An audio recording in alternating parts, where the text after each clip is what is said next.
that's a big issue in our day. Whether or not the Bible and science contradict each other is pretty hot. I think, again, the quick answer to that is no, science and the Bible do not contradict each other, but again, it needs some nuancing. And the paradigm that I operate out of, which I think is biblical, is you have God, the revealer, the communicator, who has revealed His truth through general and special revelation. So if you think about a graph here, you've got God and He reveals Himself through general and special revelation. Scripture and nature, He reveals Himself in those two ways.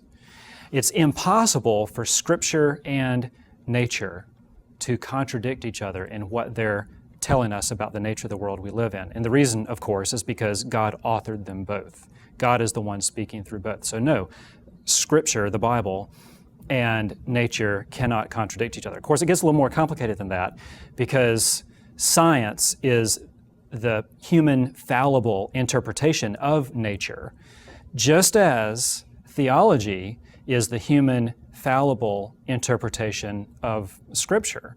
So either one of these, theology or science, could err because they're fallible human interpretations of an infallible divine communication.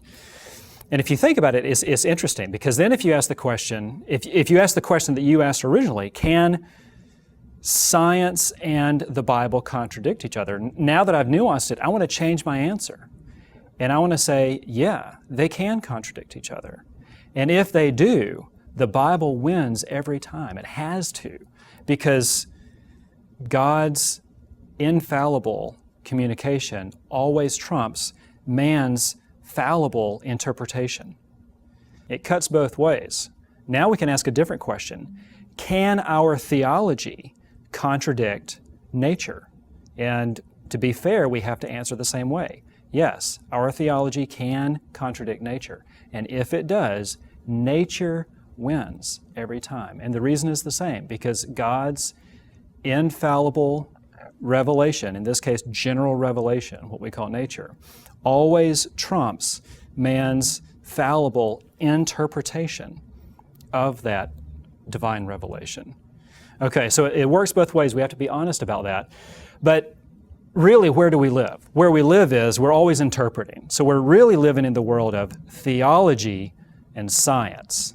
That's the real question. Man's interpretation of nature and man's interpretation of Scripture. So the real question is, can theology and science contradict each other? And certainly they can, because man can err on either side. But if they do, the proper thing to do is go back to what God has revealed, both in Scripture and in nature, special revelation and general revelation, and ask the question, where have I heard God wrongly, and how can I correct that?